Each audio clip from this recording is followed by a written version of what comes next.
संसार में हम क्यों आए हैं और हमारा उद्देश्य क्या है।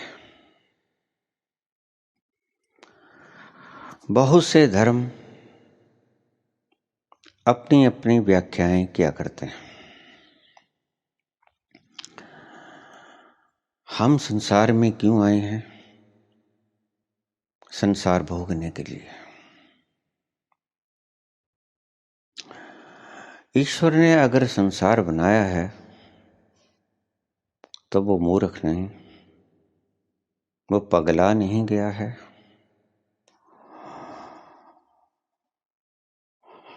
हम सबका निर्माता, संसार की कण कण का निर्माता वो ही है। तो उसने संसार बिना प्रयोजन के नहीं बनाया होगा। साइंस में एक शब्द आता है मेडिकल में कि ईश्वर ने कोई भी चीज व्यर्थ नहीं बनाई है। हमें चाहे उसके लाभ का पता हो ना हो, उसके फंक्शन का पता हो ना हो, ये बात जुदा है। हमारे शरीर में एक अपेंडिक्स हुआ करती है। डॉक्टर्स कहते हैं कि गॉल ब्लैडर के बिना काम चल सकता है। अगर ये ना होगा तो भी आदमी मजे से जिएगा, लेकिन उसने लगाया क्यों? अपेंडिक्स उसने लगाई क्यों? डॉक्टर काट के फेंक दिया करते हैं जब उसका दर्द बढ़ जाया करता है। असहनीय दर्द हुआ करता है उसका। गॉल ब्लैडर में जब ज़्यादा पथरियाँ हो जाया करती हैं, जब कोई डिफेक्ट हुआ करता है, डॉक्टर्स उनको निकाल दिया करते हैं चीर फाड़ के द्वारा। अपेंडिक्स के साथ भी ऐसा ही होता है।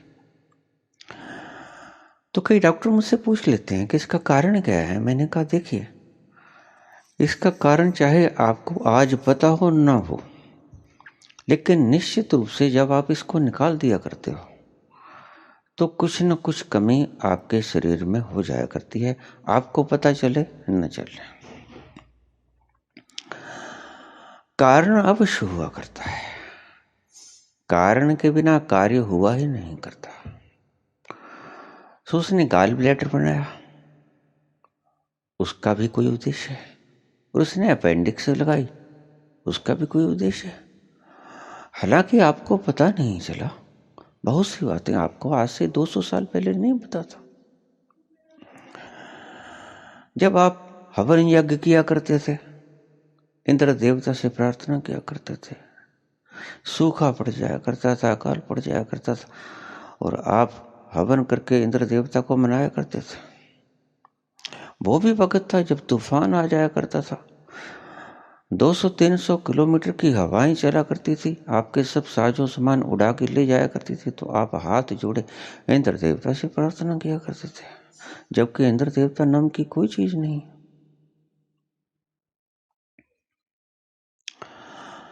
वो है लेकिन पौराणिक, उसकी बात मैं फिर बाद में किसी वक्त करूंगा, पौराणिक घटनाओं का वर्णन। अभी इसको छोड़ दीजिए। ईश्वर ने आपके शरीर का ही नहीं, इस सृष्टि का कोई भी तत्व बिना किसी कारण के नहीं बनाया है। तो अगर उसने कोई भी तत्व बिना कारण के नहीं बनाया है, तो इतना विशालतम सृष्टि संसार बिना कारण के क्यों बनाया होगा? नहीं, इसका कोई कारण है। चाहे लाख शंकराचार्य आपको समझाते रहे, शंकराचार्य ने कहा ब्रह्म सत्यम जगत मिथ्या, तो आपने जगत मिथ्या का अर्थ उल्टा ले लिया, जगत को छोड़ दिया। अब जगत को छोड़े जा रहे हैं, कंदराओं में जा रहे हैं, गुफाओं में जा रहे हैं। किस लिए? क्योंकि हमारा लक्ष्य क्या है? परमात्मा को पाना। मैं ये नहीं कहता कि आपका लक्ष्य परमात्मा को पाना नहीं है, इस बात को ध्यान से समझ लेना, लेकिन थोड़ा समझिए, ठहरिए, रुकिए। कच्चे फल को मत तोड़िए, पहला शब्द लिख लीजिए आप। कच्ची कली को मत तोड़िए। कच्ची कली अभी अपने भीतर सुगंधि को इकट्ठी करेगी, फिर जब उसका मुख खुलेगा, जब वो बंद कली अपने मुख को बंद करके बैठेगी तो वो सुगंध को इकट्ठी कर रही होगी, और फिर ऐसा वक्त आएगा जब वो सुगंधीभूत होके सारी उसके प्राण भर जाएंगे सुगंध से, फिर वो अपना मुंह खोल लेगी, फूल बन जाएगी और आपको सुगंध बांटेगी। आप उस उपवन में जाओगे तो उन फूलों के सुगंधी को जब आपकी नासापुटों में भीतर प्रवेश करेंगे, आपको बड़ा आनंद आएगा, लज्जत आएगी। तोड़ने के लिए फूल नहीं बने हैं, ध्यान से रखना। फूल बनेगा, सुगंध बांटेगा, ये प्रयोजन है उसका। फूल का प्रयोजन तोड़ने के लिए नहीं। फूल का प्रयोजन अपनी चरम अवस्था में सुगंध को बांटना है। खिलेगा, नाचेगा, हवाओं में सभी दिशाओं में फैलाएगा, सूर्य के दर्शन करेगा, जितनी भी उसकी जिंदगी है वो जिएगा और फिर मुरझा जाएगा। ये सारी क्रियाएं प्रॉपरली घटित होंगी, अपने आप घटित होंगी। वैसे ही फल है, फल लगेगा, पहले फूल बनेगा, उसका फल बनेगा, फिर उसमें तत्व मिलने शुरू होंगे, फिर वो खट्टा हो जाएगा। आम देखा नहीं आप, छोटी छोटी अम्बियां होती हैं, वो खट्टी होती हैं, हम उनको तोड़ लेते हैं, उनका अचार डाल लेते हैं, लेकिन वो अचार डालने के लिए तो पैदा ही नहीं हुई। खट्टी चीज को हम तोड़ लिया करते हैं, नहीं, वो इसलिए पैदा नहीं हुई, उनको पकने दो।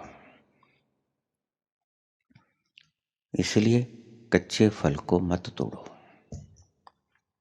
फल को पकने दो, पकने दो और पूरा भरने दो। आम को पकने दो और तोड़ो मत, पक भी जाए तो तोड़ो मत। पक जाए पूरा तो आपको तोड़ने की आवश्यकता नहीं होगी, वो टूट के नीचे गिर जाएगा, और जब आप उसको खाओगे तो ऐसा मजा खाने में आपको कभी नहीं आया होगा जैसा उस स्वतः से पके हुए फल को खाने में आएगा।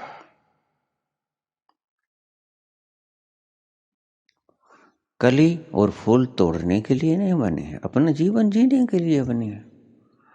उनके वृक्ष से टूटने के बाद आप उनको कोई प्रयोग कर लें, ये आपकी बुद्धिमत्ता है। लेकिन अगर आप कच्चे फल को तोड़ोगे, देखिए गेहूं पक जाया करती है। बैसाखी के वक्त हमारे पंजाब में हमने देखा है कि गेहूं जब पक जाया करती है तो रंग बदल लिया करती है, उसको पकाना नहीं पड़ता, उसका रंग बिल्कुल सोने जैसा हो जाया करता है, बिल्कुल स्वर्ण आभा से युक्त हो जाया करती है कणक गेहूं। फिर वो पक जाया करती है, फिर किसान समझ जाया करता है कि अब फल पक गया है। एक ऋषि हुआ है कनाद, उसने जो भी कुछ कभी खाया वो पका हुआ खाया। कनक जब पक गई उसका रंग बदल जाया करता है, जब तक नहीं पकती तब तक वो हरियाली में रहती है, और जब वो पक जाया करती है तो वो बता दिया करती है, ये इशारा हुआ करता है कि मैं खाने योग्य हो गई हूं, बस मेरा लक्ष्य पूर्ण हुआ।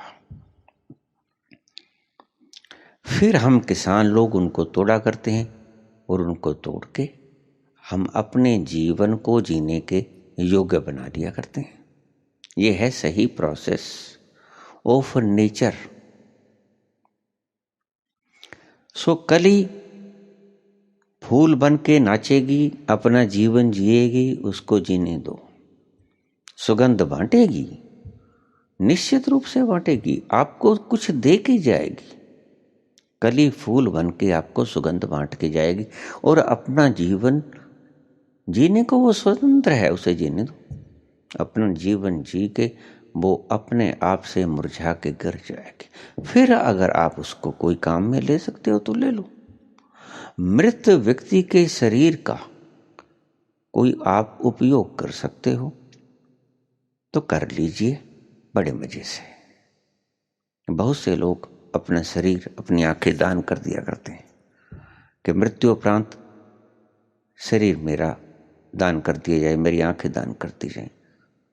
इसे अंग दान कहते हैं।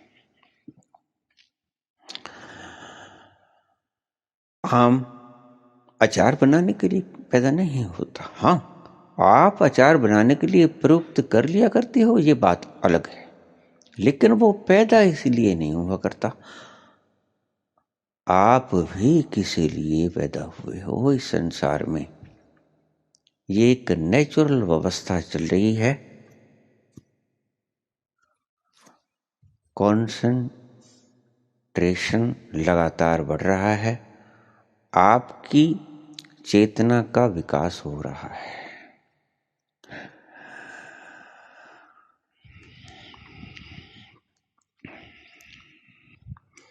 एवोल्यूशन ऑफ कॉन्शियसनेस, चेतना का विकास।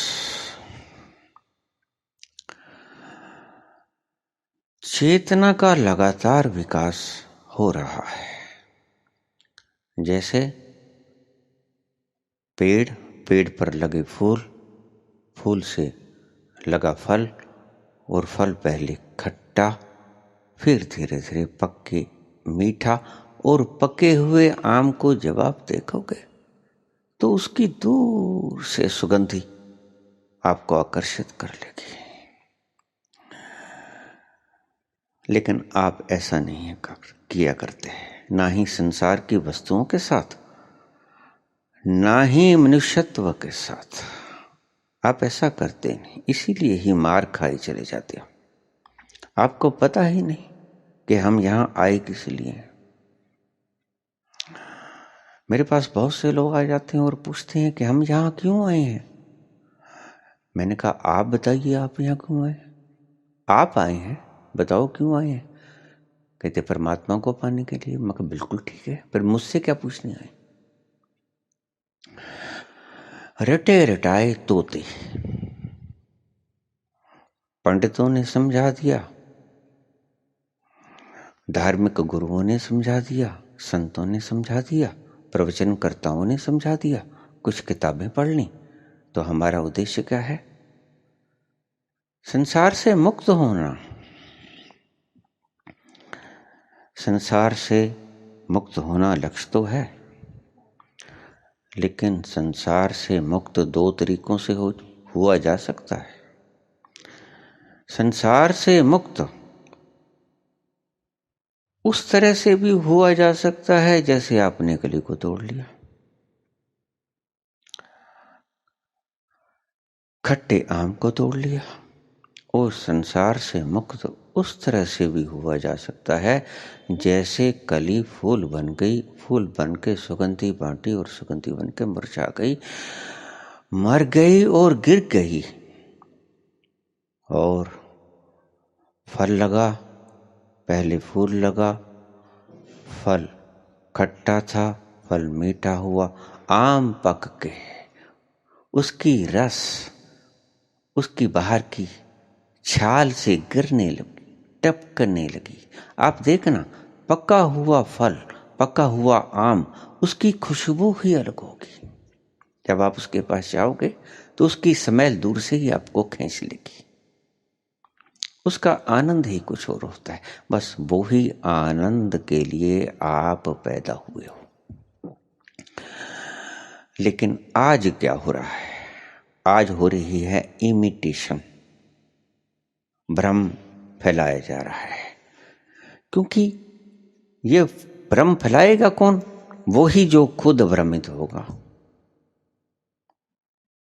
मुझे कहने में तनक भी संदेह नहीं है कि भ्रमित लोग ही ऐसे जाल बुना करते हैं, उनका लक्ष्य चाहे कुछ भी हो।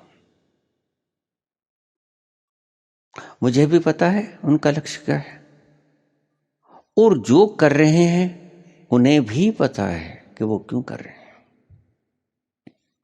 खैर, इन बातों को जाने दें। कच्ची कलियों को तोड़ लिया करते हो, कच्चे फलों को तोड़ लिया करते हो। संसार में आने का लक्ष्य परमात्मा परमानंद को उपलब्ध होना तो है, लेकिन प्राप्त करना नहीं। आप समझ लीजिए, दो शब्दों में बड़ा भेद है। आनंद प्राप्त करना आपका लक्ष्य नहीं, आनंद को उपलब्ध होना आपका लक्ष्य है। इसकी थोड़ी सी व्याख्या सुन लीजिए। आनंद को प्राप्त करना बिल्कुल वैसे ही है जैसे आपने कच्चा आम तोड़ लिया, खट्टी अम्बी तोड़ ली। काम तो वो भी आएगा अचार डालने के। कुछ लोगों को खट्टा खाना बहुत पसंद होता है, मैंने देखे हैं कच्ची अम्मियां लोग खाते हुए। मैं पूछता हूँ, अरे दांत खट्टे हो जाते, तुम कैसे खा लेते हो उसको? कहते हैं हमें बड़ा आनंद आता है, बड़ा मजा आता है इसको खाने में। ठीक है, उन्हें स्वादिष्ट लगती होंगी। और दूसरा, आनंद को प्राप्त करना और आनंद को उपलब्ध होना, दूसरा शब्द मैंने प्रयोग किया। आनंद को उपलब्ध होना तुम्हारा लक्ष्य है। आनंद को उपलब्ध तुम खुद से ना कर पाओगे। आनंद को उपलब्ध तुम खुद से ना कर पाओगे। आनंद में तुम विलीन हो सकते हो, आनंद में तुम लीन हो सकते हो। आनंद को पाना नहीं है, आनंद में स्थापित हो जाना है। आनंद में पाने के आपके भ्रम भी हो सकते हैं। जैसे आपने अम्बी को तोड़ लिया, वो खट्टी है, आप भ्रम पैदा कर लोगे कि हमने आम खाया। बिल्कुल आम खाया, इसमें कोई शक नहीं, लेकिन खट्टा आम खाया, बिना पका हुआ फल खाया, बिना पका हुआ आम खाया। स्वादिष्ट लगता होगा, बिल्कुल लगता होगा कुछों को, लेकिन सही आम अपनी चरम सीमा पे पहुंचा नहीं था, अपने चरम लक्ष्य को प्राप्त नहीं हुआ था। इसलिए मैंने कहा, एक आनंद को उपलब्ध होना, वो एक आनंद को प्राप्त करना। आप आनंद को प्राप्त किए जाते हो, प्राप्त करने की कोशिश किए जाते हो, और आनंद को उपलब्ध नहीं हो पाते। इन दोनों बातों को गौर से आप फिर से समझ लेना।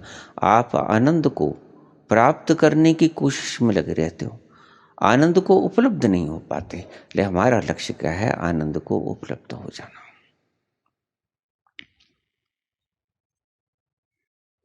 बातें थोड़ी सी गहरी हैं, ध्यान से सुनेंगे तो समझ में आ जाएगी। इसको पाने का रास्ता क्या है? पूरे पक्को वैराग्य। वैराग्य शब्द बड़ा प्यारा है। वैराग्य आपने पैदा नहीं करना है। जो लोग संसार से दुखी होके कंदराओं में चले जाया करते हैं, एकांत की तलाश किया करते हैं, आनंद की खोज किया करते हैं, वो जरूरी नहीं है कि आनंद की खोज में जा रहे हैं। अब तो घबरा के ये कहते हो कि मर जाएंगे, अब तो घबरा के ये कहते हो कि मर जाएंगे, कर मर के भी चैन ना पाया तो किधर जाएंगे।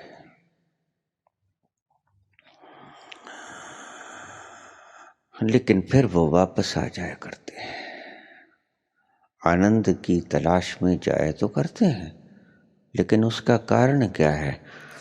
उसका कारण है संसार से दुखी होकर शांति की तलाश में निकल जाना।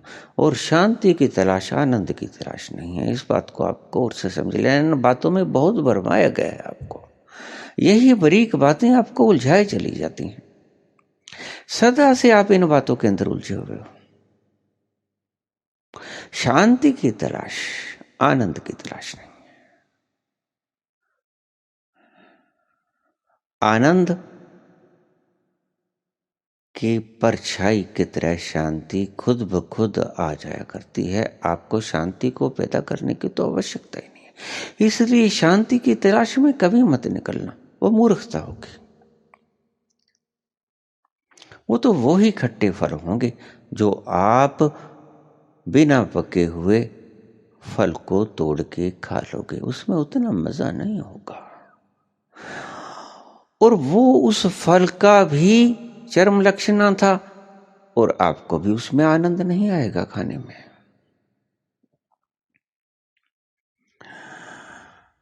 आज हम खींचे चले जाते हैं लोगों को।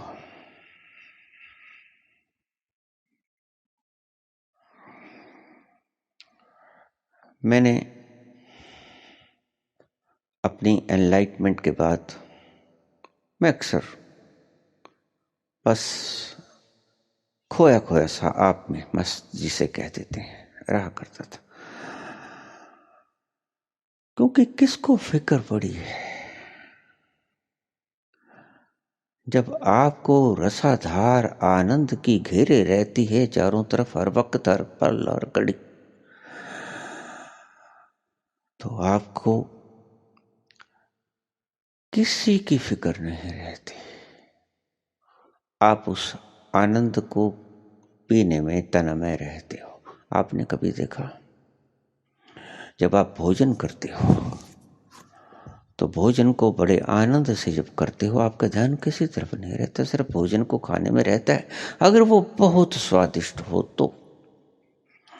अगर भोजन खाने में स्वादिष्ट नहीं होता तो आप उतने तन्मय नहीं हो पाते जितने तन्मय उस भोजन के अति स्वादिष्ट होने के वक्त आप तन्मय होते हो, आनंद का अनुभव करते हो।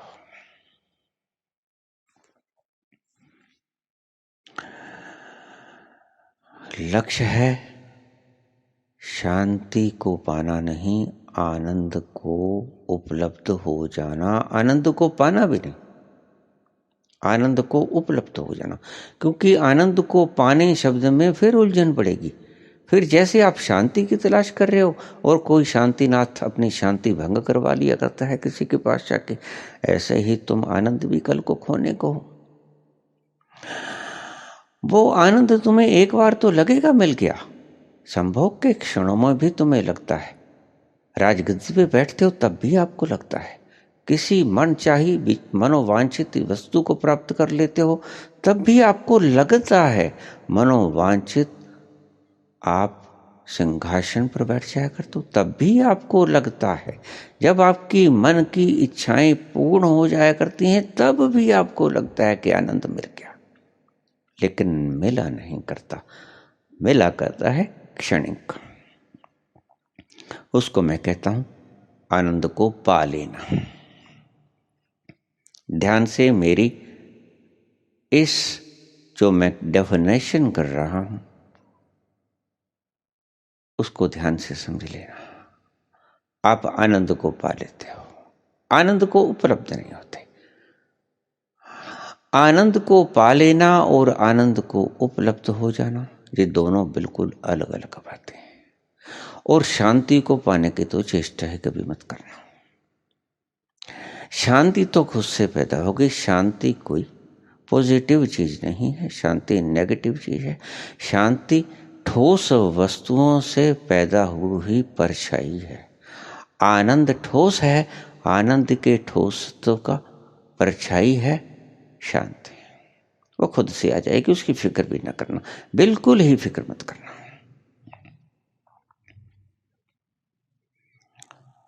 हम कच्चे फलों को तोड़ लिया करते हैं और संतुष्ट हो जाया करते हैं, क्योंकि उनमें भी थोड़ा थोड़ा रस आया करता है। इसीलिए ही तो हम अट्रैक्ट हो जाया करते हैं और उस दिशा में चल पड़िया करते हैं। अभ्यास और वैराग्य,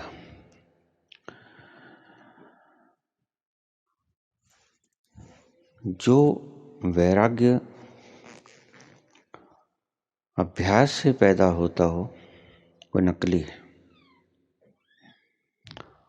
और जो वैराग्य भोग से पैदा होता हो वो असली है। चौंकिया मत इस बात से। मैं कहता हूं जो वैराग्य अभ्यास से पैदा होता है वो नकली है, जो वैराग्य भोग से पैदा होता है वो असली।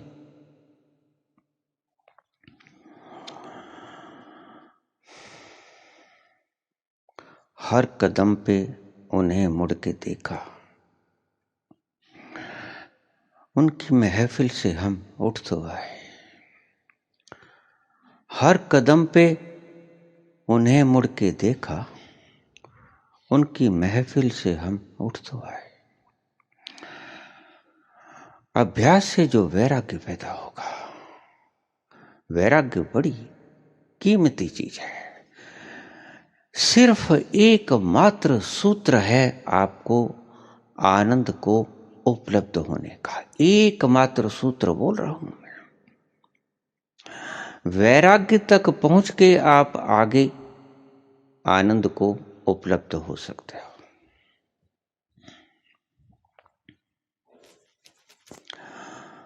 और आपके सारे धर्म आपको वैराग्य अभ्यास से पैदा करना सिखा रहे हैं। यही चूक हो रही है। मन शांत होता है, शांत ही नहीं होता, मन का वजूद ही खत्म होता है। लेकिन उस शांति को आप पैदा नहीं किए होते हैं। वो आनंद की अमानत होती है, वो आनंद का पैगाम हुआ करता है कि जो व्यक्ति शांति को उपलब्ध हो गया, वैराग्य से आती है असली शांति, क्योंकि वैराग्य से आता है असली आनंद। अभ्यास से कभी भी आनंद को पैदा करने की चेष्टा में संलग्न मत हो जाना, चूक जाओगे।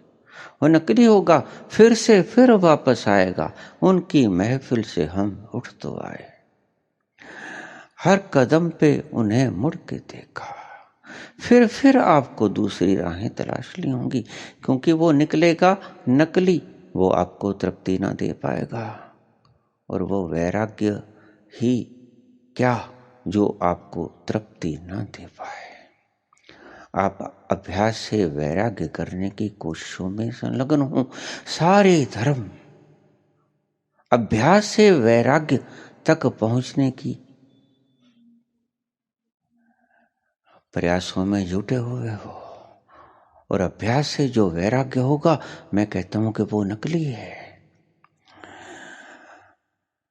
तो भोग से जो वैराग्य पैदा होगा वो असली है। तो आपके मन में ये प्रश्न उठेगा कि भोग से तो फिर वैराग्य कभी पैदा ही नहीं होगा। नहीं, आप चूक जाते हो। देखिए, आपको भूख लगी है। आप कैसे कह सकते हो कि आपको भूख लगी है? अगर हम खाना खाते ही रहेंगे तो हमारी भूख मिटेगी नहीं।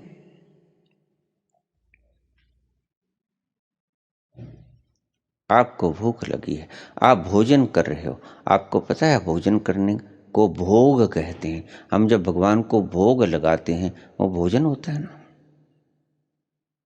भोजन का भोग लगाते हैं, 56 प्रकार के भोजनों का भोग लगवाते हैं भगवान को। भोग का अर्थ खाना, भोगना। भूख लगी है तो खा लिया, और खाने से एक वक्त ऐसा आ जाया करता है कि कि आपका पेट भर जाया करता है। और पेट भरने के बाद भी अगर आपको कोई कहा कि नो थोड़ा और खा लो, तो आप चलो थोड़ा खा लेते हैं, फिर और खा लेते हैं। लेकिन एक घड़ी तो ऐसी आ ही जाया करती है कि आप उस व्यक्ति से कहते हो कि आप मेरे प्रेमी जन हो या मेरे दुश्मन हो, मारोगे मुझे। अरे पेट फटा जा रहा है, भूख निवृत्त हो गई है, क्षुधा शांत हो गई है, अब क्यों खिलाए जाते हो मुझे? तो वो कहेगा कि तुम्हें भूख लगी थी, तो तुम क्या कहोगे? वो तो मिट गई, अब क्यों खिलाई जाते हो? देखिए ये दृष्टांत है, इसको सत्य की भांति मत ले लेना, क्योंकि सत्य शब्दों में कहना कठिन है, इसलिए दृष्टांत देने पड़ते हैं हम जैसे लोगों को। ये हमारी मजबूरी है। भोग से जो वैराग्य पैदा होता है, तो ये आपने भोग लगाया और एक वक्त ऐसा आएगा कि नाक मुड़ जाएगा आपका, आप थाली छोड़ के उठ जाओगे, आप थाली को पटक सकोगे। पटक दी थाली, आपने इतना भोजन कर लिया, पटक दी थाली, नहीं अब और भोजन नहीं करने को। वो वैराग्य पैदा होगा उससे।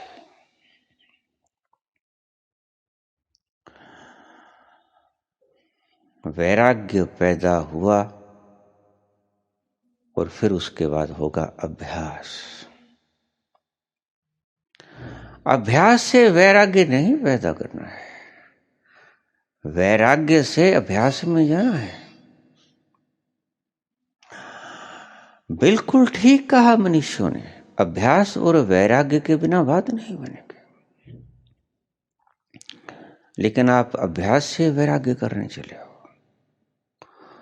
आएगा वैराग्य से अभ्यास, मिलेगा वैराग्य से अभ्यास करने के उपरांत। आप अभ्यास से वैराग्य करने में उलझे हुए हो,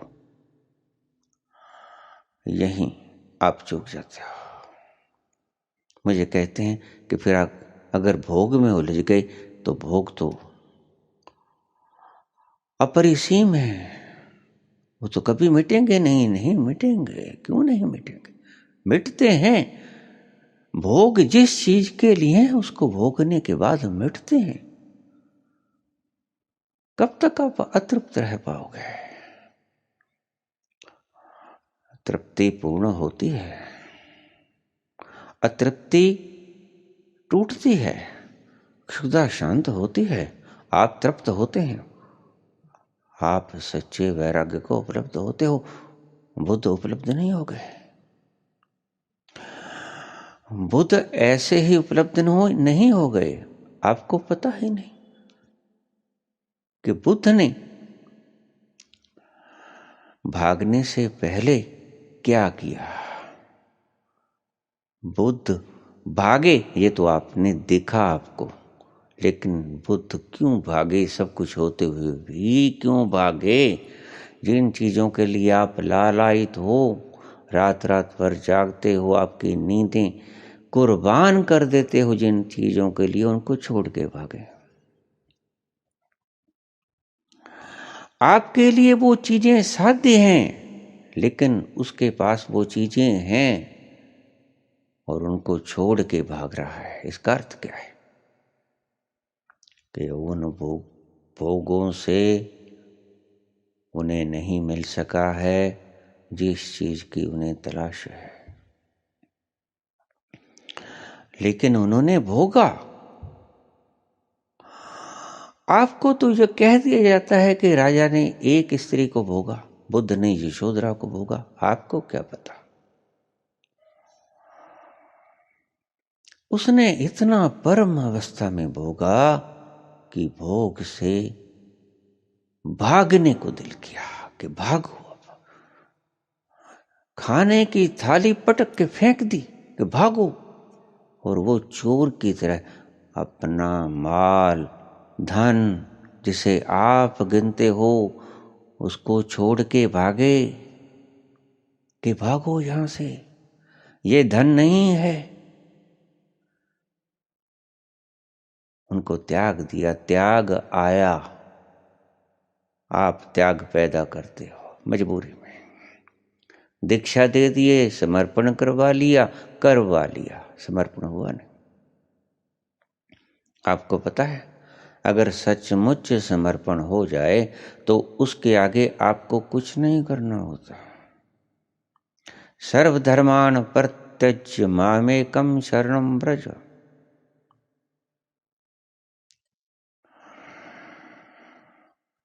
अगर भगवान के समर्पण हो जाए तो फिर आपको कुछ नहीं करना होता। अग्र समर्पण हो जाए, लेकिन आप तो समर्पण करते हैं। बस यही बात है, आप नकली खिलौनों को असली माल समझ बैठते हो। समर्पण होने जैसी चीज है, करने जैसी चीज नहीं। आप तो प्यार भी करते हैं। देखिए कमाल की बात, विवाह के विकृत रूप में आप दो आत्माओं को बांध दिया करते हो और कहते हो कि प्रेम करो। ऐसे प्रेम हुआ करता है? प्रेम तो उपज है भीतर की। प्रेम आता है, प्रेम पैदा नहीं किया जाता। और आपका समाज, आपका संविधान प्रेम को पैदा करने के लिए बनाया जाता है। आप कहते हो कि प्रेम पैदा करो, विवाह के पश्चात कहते हो। विवाह से पहले प्रेम हो और आपस में बंध जाने का मन हो, फिर वो बंधन भी बड़ा प्यारा होगा। लेकिन आप पहले बंधन डाल दिया करते हो, 7 फेरों में बांध लिया करते हो, फिर कहते हो प्रेम करो। खाक प्रेम पैदा होगा? कभी हुआ है? नहीं। सहानुभूतियां पैदा हुआ करती हैं सिर्फ। प्रेम और सहानुभूति को आप अर्थ गलत लगा लिया करते हो। इकट्ठे रहते रहते रहते एक दूसरे के सुख दुख एक हो जाया करते हैं। वो सुख दुख एक नहीं हो जाया करते, उसको आप सहानुभूतियां कहना चाहिए आपको। आप सहानुभूतियां पैदा करते हो, प्रेम नहीं पैदा किया करते। इकट्ठे रहने से भला प्रेम पैदा हुआ करते हैं। आप देखते हो, आपके परम मित्र इकट्ठे रहते रहते आपको लग जाता है कि इसके बिना रह ना पाएंगे, लेकिन तड़क से टूट जाती है। लाई वे कदरा नाल यारी टूट की तड़क करके, फिर आप उसको बेकदर कहते हो। वो उससे कहेगा कि तुमने मेरी कदर नहीं डाली, वो उससे कहेगा कि तुमने मेरी कदर नहीं डाली।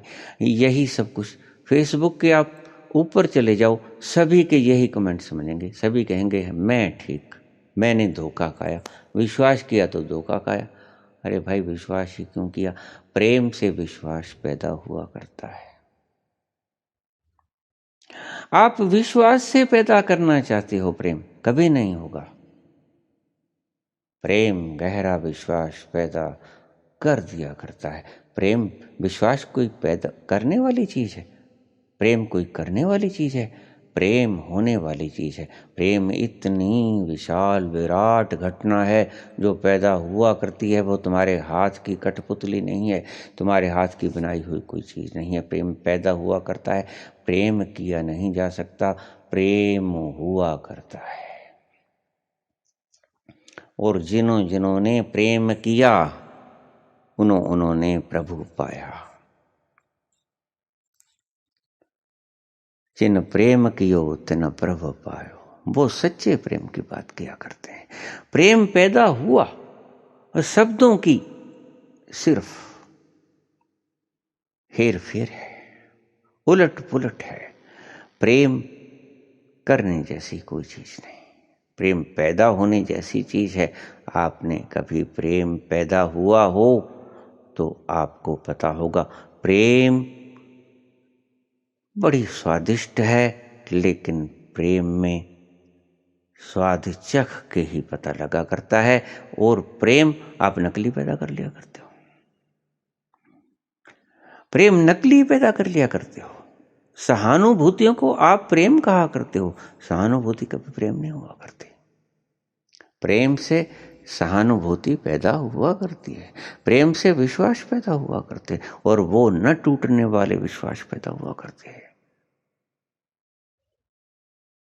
भक्त का प्रेम भगवान पे हो जाए तो शुभ, करना पड़े तो अशुभ, लोग अपने इष्ट बदल लिया करते हैं।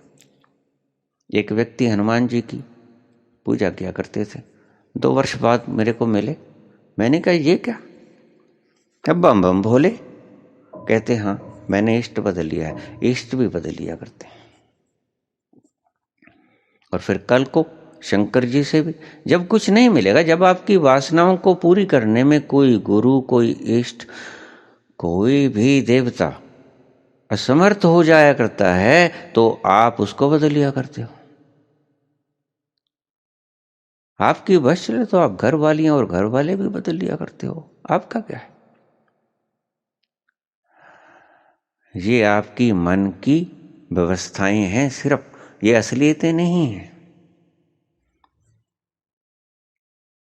सो मैंने कहा वैराग्य और अभ्यास, भगवान कृष्ण ने भी कहा है, अभ्यास और वैराग्य से उस परम आनंद की उपलब्धि होती है। लेकिन वैराग्य पैदा हो जाए, वैराग्य पैदा करना ना पड़े अभ्यास के द्वारा,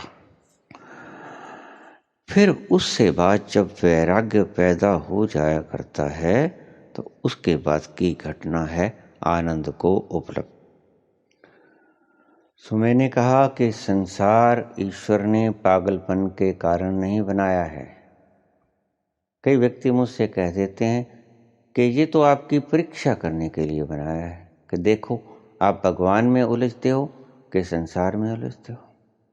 मैंने कहा पागल हुए हो? अरे परीक्षा तो वहां हुआ करती है जहां दोनों चीजें बराबर खड़ा हुआ करती हैं। मजा तो तब है, संसार तो तुम्हें दिखाई देता है, भगवान भी तुम्हारे सामने आके खड़ा हो जाए, फिर तुम देखो किधर भागते हो।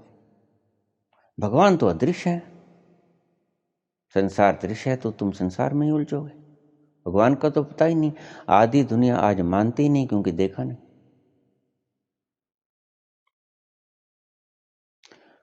सो आपकी परीक्षा क्या खाक लेगा वो? खुद उतरे बराबर मैदान में, संसार के बराबर मैदान में उतरे तो देखिए आप किधर जाते हो। फिर आप संसार को लात मार दोगे, निश्चित, पक्का, 100%। बराबर में खड़ा हो, जैसे कबीर ने कहा, गुरु गोविंद दोनों खड़े, काके लागू पा,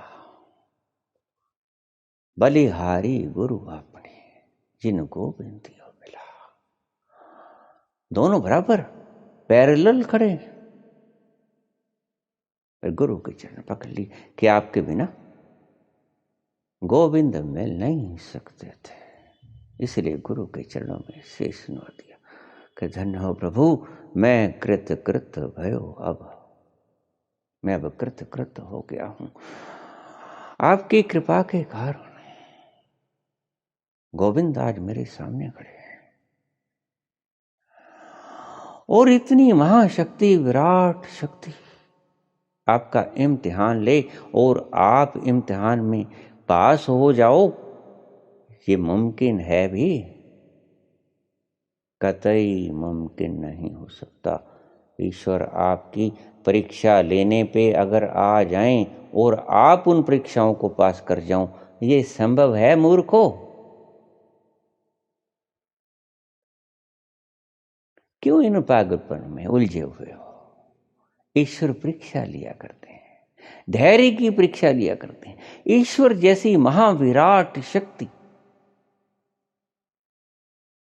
आपकी परीक्षा ले और आप उस परीक्षा में सफल हो जाओ, कमाल की बात है। अगर ईश्वर आपकी परीक्षा ले और आप सफल हो जाओ तो समझना ईश्वर ने आपकी परीक्षा नहीं ली। कोई बहुत ही निर्बल व्यक्ति आपसे भी कमजोर होगा जो आपकी परीक्षा ले रहा है, उसकी विराटता पे संदेह कर लेना तत्क्षण। अगर आपकी ईश्वर की ली हुई परीक्षा को आप पास कर लो तो फिर किसी निर्बल व्यक्ति ने आपकी धैर्य की परीक्षा ली है, ईश्वर ने आपकी धैर्य की परीक्षा नहीं ली है। वो कभी भी परीक्षा नहीं लिया करता। आप अपने बच्चों की परीक्षा लिया करते हो क्या? बच्चा जन्मता है, एक दिन का होता है, आप उसकी परीक्षा लोगे कि देखें ये भाग के दिखाता है कि नहीं दिखाता है। कैसे भाग के दिखाएगा? वो बेचारा अभी तो पैदा हुआ है, उसने प्रथम सांस ही ली है, अभी भाग के कैसे दिखा देगा? आप फेल ही होने वाले हो। नहीं, ऐसा कभी नहीं होता है। इतनी विराट शक्ति आपका इम्तिहान ले और आप उन इम्तिहानों को पास कर जाएं। ये बुद्धुओं की बातें हैं, बुद्धिमानों की बातें नहीं हैं। छोड़ दीजिए इनको, अपने दिमाग से निष्कासित कर दीजिए इन चीज़ों को। ये पागल लोगों ने आपके मन के भीतर घुसेड़ दी हैं, इनको निकालो बाहर। ऐसा कभी नहीं होता है कि ईश्वर परीक्षा लेता है। नहीं, ईश्वर तो भोग की सामग्री उपलब्ध करता है। इसीलिए नहीं कि देखो आप निकल पाते हो कि नहीं, नहीं, इसीलिए कि आप इनको भोग के पक जाओ। जैसे बीज तना बनता है, वृक्ष बनता है और फिर नीचे से सींच सींच के रस को बड़ा होके फल पैदा कर लिया करता है और उसके फल गिर जाया करते हैं। बिल्कुल इसी तरह ईश्वर ने संसार को बनाया है, आपको भोगने के लिए बनाया है। आप संसार को भोगें, परिपक्व रूप से भोगें, आधा आधे मन से, आधा अधूरा मत भोगें। अधूरा भोगोगे तो नहीं पहुंच पाओगे। फिर मुझसे लोग कहते हैं तो फिर तो इस हिसाब से तो बहुत कम लोग पहुंच पाएंगे। तो मैंने कहा अब कौन सा ज्यादा पहुंच सकते हैं? अब ज्यादा पहुंचते हैं। ज्यादा पहुंचने का दिखावा हो जाए ये बात अलग, ज्यादा व्यक्ति पहुंच जाएं ये बात अलग। अब मुझसे क्यों बुलवाते हो तुम ये बातें? ज्यादा व्यक्ति पहुंच नहीं पाएंगे तो पहले कौन सा ज्यादा पहुंच पाते हैं? वो बाबा जी ने कोई मूर्खतावश ये बातें थोड़ा कही हैं कि कोटिन में कोई एक चलत है, कोटिन चलत एक पहुंचत है। पहले भी तो ऐसा ही होता था। क्यों? क्योंकि तुम कच्चे संसार को बिना भोगे चले आते थे परमात्मा को पाने, और फिर वही हर कदम पे उन्हें मुड़ के देखा, उनकी महफिल से हम उठते आए। या तो रहती है आपको स्त्री, या तो रहता है आपको धन, या तो रहता है क्या क्या छोड़ के आए, क्या क्या भोग सकता था और नहीं भोगा। बोलो, होता है कि नहीं? कभी छोड़ के तृप्त हो पाए कि चलो भलो भयो हरि बिसरो? कबीर भूल गए थे राम राम करना। उनके गुरु ने उनको यही नाम दिया था, रामानंद जी ने। राम राम राम राम करते रहो। पहले तो नाम ही नहीं दे रहे थे, लेकिन जब तालाब पे नहाने आए तो पाँव उनके ऊपर पड़ा तो वो उनके मुख से निकला राम राम जपो, राम राम जपो। तो उन्होंने कहा ठीक प्रभु। ऐसे तो उन्होंने नाम लिया और फिर भूल गए एक दिन राम राम करना। तो फिर क्या बोलते हैं? माला गिर गई, माला गिर गई, गिराने नहीं पड़ी, आप तो गिराते हो। आल माई सांभ गुंजियां तियां कर चलियां सरदारी।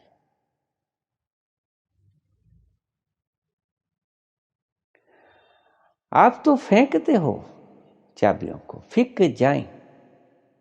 ये प्रेम में होता है। फेंक दी जाएं, ये अभ्यास में होता है।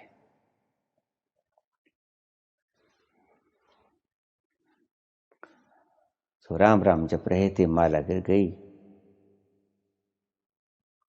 तो फिर वो दो दोहे बोलते हैं। पहला बोलते हैं कि माला जपूं ना कर जपूं। अब तो ना तो माला से गिनती करता हूं कितने राम राम हो गए, ना हाथों के जो पोर होते हैं, जो 3 पोर होते हैं ना हमारी उंगलियों में, माला जपूं न कर जपूं, मुख से कहूं ना राम। अब मैं ना तो माला से राम राम जपता हूं, ना मुख से राम राम जपता हूं, और ना ही कर से राम राम जपता हूँ। माला जपूं न कर जपूं, मुख से कहूँ ना राम, मेरे हर मुझको भजें। अब तो मेरे हरि मुझको भजते हैं। हम पावें विश्राम, हम परम अवस्था में, चरम अवस्था में उसके आनंद का पान कर रहे हैं। विश्राम अवस्था में उसके आनंद को पी रहे हैं। माला जपूं न कर जपूं, मुख से कहूँ न राम, मेरे हर मुझको भजें। हम पावें विश्राम, हम विश्राम पा लिया करते हैं।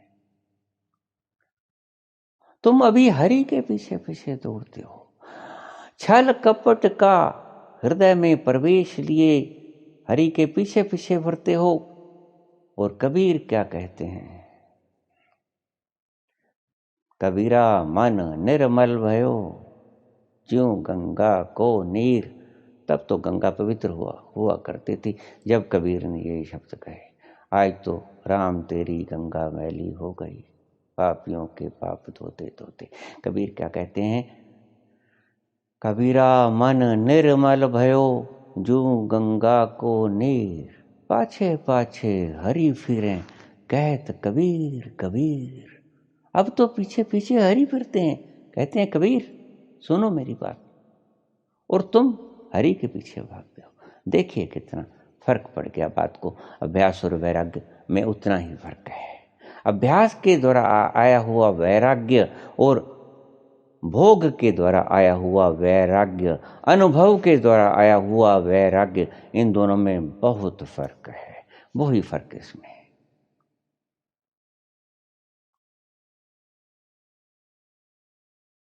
कबीरा मन निर्मल भयो, जो गंगा को नीर। पाछे पाछे हरिपुरे, कहत कबीर कबीर। तो गिर गई माला। राम राम करना भूल गए। कब गिरती है माला हाथ से? जब आप परम आनंद को उपलब्ध हो जाया करते हो तो माला बेकार हो जाया करती है। तृप्त हुआ करते हो तो भोजन की थाली बेकार हो जाया करती है। आप उसको छोड़ के उठ जाया करते हो जब आनंद को उपलब्ध हो जाया करते हो। ध्यान से समझ लेना। अभी तो आप आनंद को पाने में प्रयासरत हो, शांति को पाने में प्रयासरत हो। लेकिन जब शांति को उपलब्ध हो जाओगे, आनंद को उपलब्ध हो जाओगे, फिर आप प्रणाम कर दोगे थाली को, उठ जाओगे। फिर थाली लाख निमंत्रण भेजे के स्वादिष्ट भोजन हैं 36 प्रकार के, मेरा आनंद पान करो, तो आप प्रणाम कर लोगे कि बस धन्यवाद, मैं तृप्त हुआ, मैं आनंदित हुआ, मैं अहोभाग से भरा, मैं उस परम में विलीन हो गया, मैं पा गया जो मेरा लक्ष्य था।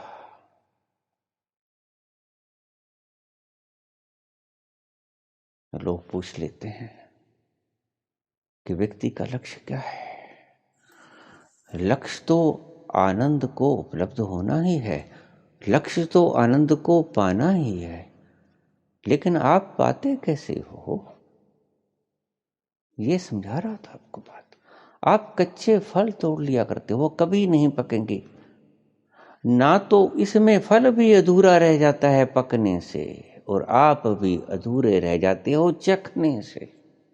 आप उसका असली स्वाद न चख पाओगे अगर फल को पूरा पकने न दे पाओगे। इसको फिर से समझिए इस बात को। अगर फल को पूरा ना पकने दे पाओगे तो उसका सही सही स्वाद चखने से वंचित रह जाओगे। वो आम जो आपने खट्टा खट्टा तोड़ लिया टहनी से, उसका असली स्वाद क्या हो सकता था, उसकी मिठास क्या हो सकती थी, इससे आप भी अनभिज्ञ रह जाओगे। और वो खट्टी अम्बी जिसे तोड़ ली वो भी अनभिज्ञ रह जाएगी कि मेरा जन्म क्या था। मेरा जन्म मिष्ठान से भरा हुआ रसा स्वादन था। आम भी उस रस को पी लिया करता है। पहले आम पी लिया करता है और आम तृप्त हो जाया करता है उस मिष्ठान्न के रस को पी के और अपना स्थान छोड़ के गिर जाया करता है नीचे। ऐसे ही आपकी भी वासनाएं गिर जाया करती हैं नीचे जब आपके पक जाया करती है तृप्ति। आपकी तृप्ति पकी, भोगने के बाद गिरी, आपका फल नीचे गिरा। वो है सही प्रोसेस, वो है असली वैराग्य, वो है वो वैराग्य जो बुद्ध में जन्मा और जो आज पैदा किए जा रहे हैं। आज शांति पैदा की जा रही है। ये थोपना नहीं तो और क्या है। आप अनुभव में, आप जैसे स्वप्न में आप अमीर हो जाया करते हो, रहते तो कंगाल हो लेकिन स्वप्न में राजा बन जाया करते हो। ऐसे ही आप जागृत अवस्था में थोप लिया करते हो। देखो, मैं उड़ी जा रही हूँ, मैं उड़ा जा रहा हूँ उस परम के पास, उस परम शक्ति के पास, परम शांति के पास, उस आनंद के सागर के पास, और उसके चरणों में लौट गया, लौट गई और उससे मैंने एनर्जी ग्रहण की और फिर तृप्त होके वापस आ गई। ये थोपनाएं हैं, चला लो। ये हिप्नोटिज्म है, इसको सेल्फ हिप्नोटिज्म कहते हैं, स्वनिर्मित हिप्नोटिज्म। आप खुद को ही मोहित कर लिया करते हो। जैसे आपने देखा, जो अति सुंदर स्त्री हुआ करती है वो अपने आप को शीशे में ही निहारती रहती है और अपने मुखड़े को देख देख के स्व सम्मोहन में डूब जाया करती है। वो होता है ऑटो हिप्नोटिज्म, सेल्फ हिप्नोटिज्म। ऐसे ही आप शांति, मानसिक भावनाओं को, कल्पनाओं को पैदा कर करके, कोई दूर नहीं बैठा है विराट, कोई बाबा दूर नहीं बैठा है जिसे चिमट जाओगे जाके और वो आपको शक्ति देगा, आनंद देगा, शांति देगा और वापस फिर आप धरा पे आ जाओगे, भूमंडल पर आ जाओगे। मैं किसी को ऐसा करने से रोकता नहीं, ऐसा करने से रोकना मेरा उद्देश्य भी नहीं है। करते जाइए, लेकिन एक बात अवश्य बता सकता हूं कि आपको अंततः ये छोड़ना होगा। आज नहीं, अगले जन्म में, अगले में नहीं, अगले जन्म में, कभी तो छोड़ोगे, क्योंकि इससे मिलने वाला नहीं है। शांति मिलती है, लेकिन ये मनोवैज्ञानिक शांति है, ये हिप्नोटिज्म से आई हुई शांति है, ये आत्म सम्मोहन से आई हुई शांति है। इसको तो कोई भी जादूगर पैदा कर सकता है, जादूगर यानी हिप्नोटिज्म करने वाला व्यक्ति। लेकिन याद रखिए, हिप्नोटिज्म करने वाला व्यक्ति खुद भी आनंद को उपलब्ध हुआ नहीं होता है, वो भी आप ही की अवस्था में हुआ करता है, बस थोड़ी सी तकनीक जानता है। ये मनोवैज्ञानिक कोई प्रभु को उपलब्ध थोड़ा ही हो जाया करते हैं, ये डॉक्टर्स हुआ करते हैं, ये आनंद को उपलब्ध थोड़ा ही हो जाया करते हैं। ये आपका इलाज करते हैं मनोविज्ञान का, बस ये मनोवैज्ञानिक इलाज ही तो है जो आप थोप दिया करते हो। आप कुछ भी थोप सकते हो, आप स्व सम्मोहन के लिए कुछ भी थोप सकते हो, आपकी इच्छा।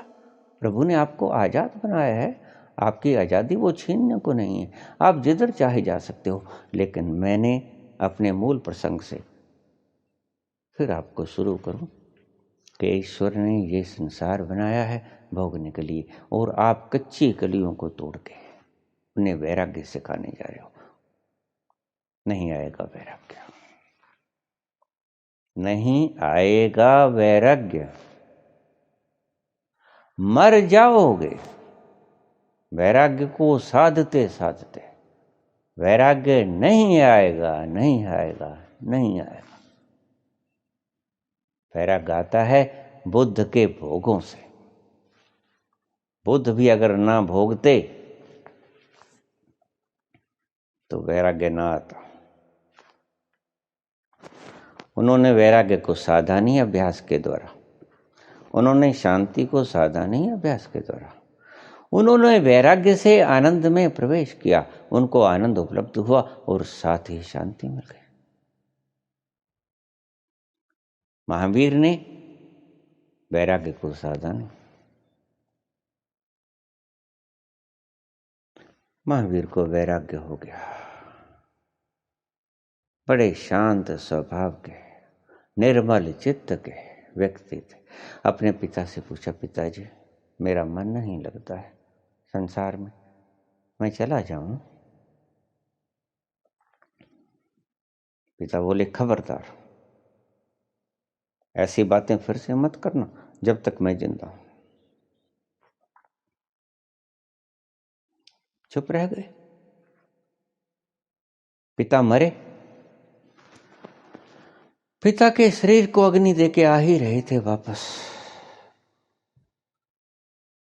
बड़े भाई से पूछने लगे, भैया पिताजी ने कहा था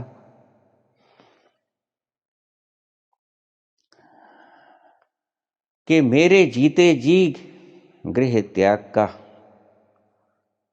कभी भी मन में मत लेके आना विचार, मेरे मर जाने के बाद।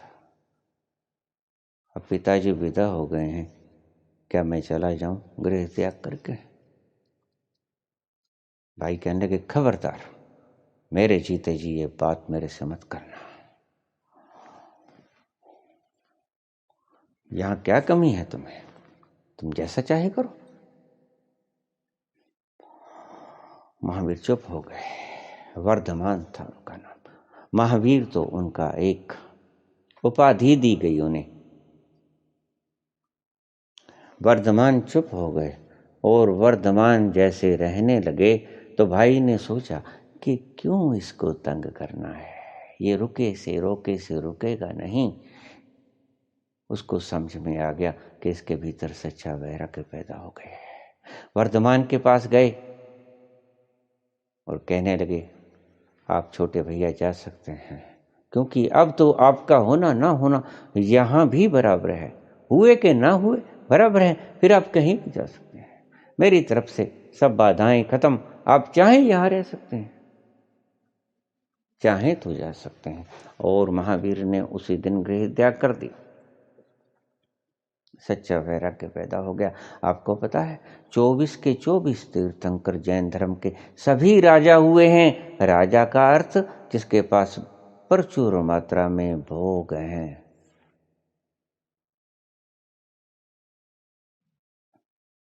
और भोग के उन्होंने पाया कि इस भोग में कुछ नहीं।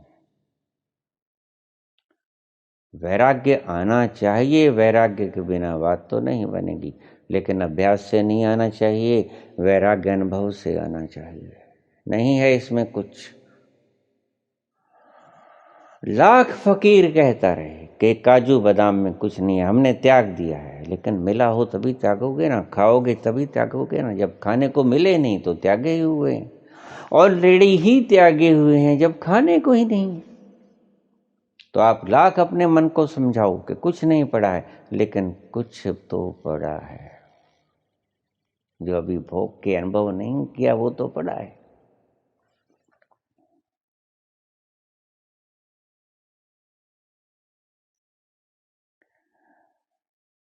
वैराग्य आए शुभ, वैराग्य पैदा किया जाए अशुभ। शांति आए आनंद की छाया की तरह शुभ, शांति पैदा की जाए अशुभ। शांति पैदा करने की चेष्टा मत करना, शांति को आने देना आनंद की छाया की तरह। वो आएगी, निश्चित आएगी। फल गिरेगा, निश्चित गिरेगा, नीचे गिरेगा, लेकिन उसको गिरने का इंतजार करना। वो कब पके कब गिरे इसका इंतजार करना, जल्दबाजी मत करना। धैर्य रखना और प्रतीक्षा करना। धैर्य और प्रतीक्षा ये सूत्र है। धैर्य को मत खोना और प्रतीक्षित रहना कि जब भी गिरेगा हमें स्वीकृत है, आज गिरे 10 जन्मों के बाद गिरे।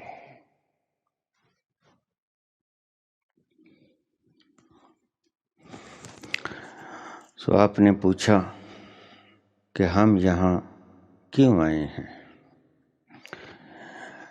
निश्चित ही आप यहाँ आए हो किसी और क्षेत्र को छोड़ के, और जहाँ से आए हो वहाँ से आपके माँ बाप आपको निहार रहे हैं। आप तो यहाँ आके फंस ही गए। आप तो यहाँ आके बड़ी प्रीति लगाई आपने। नहीं, यहाँ भोगो और वैराग्य आएगा और वापस परतो। माता पिता आपके इंतजार कर रहे हैं आपका, आपको बाहों में लेने को आतुर बैठे हैं। आप भी आंदोलित हो वहां पहुंचने के लिए, यद्यपि आपको मालूम नहीं है कि आप काहे को आंदोलित हो, आप काहे को अशांत हो, आप काहे को दुखी हो, मालूम नहीं है। लेकिन वो जानते हैं जिनको आप छोड़ के, उनका घर छोड़ के यहाँ आए थे। सुबह निकले थे, शाम खेल के आ जाओगे। बहुत खेल लिए, अब वापस मुड़ो अपने घर को। वो भी इंतजार कर रहे हैं। सो आप भी नहीं रहे हो, चैन आपको भी नहीं मिल रहा है, शांति आपको भी नहीं मिल रही है, आनंद में आप भी नहीं डूबे जा रहे हो, और तुम्हारे माता पिता भी तुम्हें इंतजार की निगाहों से देखे जा रहे हैं। आपको आलिंगन में लेने को आतुर बैठे हैं। आप चलो यहाँ से, आप अपने मुकाम तक चलो।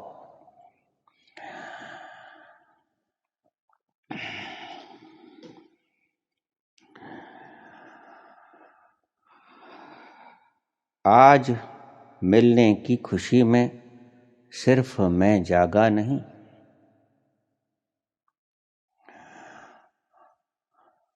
आपका पिता, आपकी माता, कुछ भी कह लो, आपको निहारे जा रहा है कि कब मेरा बच्चा वापस आएगा। लापता की तलाश, गुमशुदा की तलाश। आप रोज देख रहे हो कि अखबारों में निकलती है जिसका बच्चा चला जाया करता है, दिन भर रात वो तड़प कैसी होती है। आप जिन्हें माँ बाप बनने का हुक्म ही नहीं दिया करते हो, उनको वो तड़प पैदा होगी कैसे? उनको पता कैसे चलेगा कि औलाद की तड़प हुआ क्या करती है? आप उनको माँ बाप बनने का मौका ही नहीं देते, समर्पण ही करवा लिया करते हो, जबकि वो आए हैं खुद माता पिता बनने के लिए। ईश्वर ने उनमें कोई कमी नहीं छोड़ी है, लेकिन आप जबरदस्ती छलावे दिखा के उनसे समर्पण करा लिया करते हो। आज मिलने की खुशी में सिर्फ मैं जागा नहीं, सिर्फ परमात्मा ही नहीं जागा आपके मिलने की खुशी में कि मेरा बच्चा आज लौट के आ रहा है। आज मिलने की खुशी में सिर्फ मैं जागा नहीं, तेरी आंखों से भी लगता है कि तू सोया ना था। तेरी आंखों से भी लगता है कि तू सोया न था। मैं देख रहा तुझे, बराबर देख रहा था कि तू भी सो कहाँ पा रहा था। चैन तुझे भी ना आ रहा था, सुकून तुझे भी ना मिल रहा था, आनंद तू भी ना पा रहा था। भटके भटके तू भी चला जा रहा था, तुझे तेरी मंजिल का खबर ही ना थी कि मैंने कहाँ पहुँचना है। आज मिलने की खुशी में सिर्फ मैं जागा नहीं, तेरी आंखों से भी लगता है कि तुम सोया न था। प्रश्न बहुत उठेंगे, स्वाभाविक है। मैंने बात ही कुछ छटपटी करती है, लेकिन जरूरी था। विचार आंदोलित होंगे, प्रश्न भी उठेंगे। आपके प्रश्न आमंत्रित हैं, क्योंकि मैं भी नहीं चाहता कि आपके प्रश्नों का उत्तर दिए बिना मैं चला जाऊं। अपने जीवन के अंतिम प्रहर में मेरी भी इच्छा है कि जैसे मैंने जाना, जो मैंने जाना वो आपको बतला जाऊं, क्योंकि आप भी मेरे भाई बहन हो। आप भी मेरे परम पिता की प्रिय संतान हो। आप मेरे भाई बहन हो।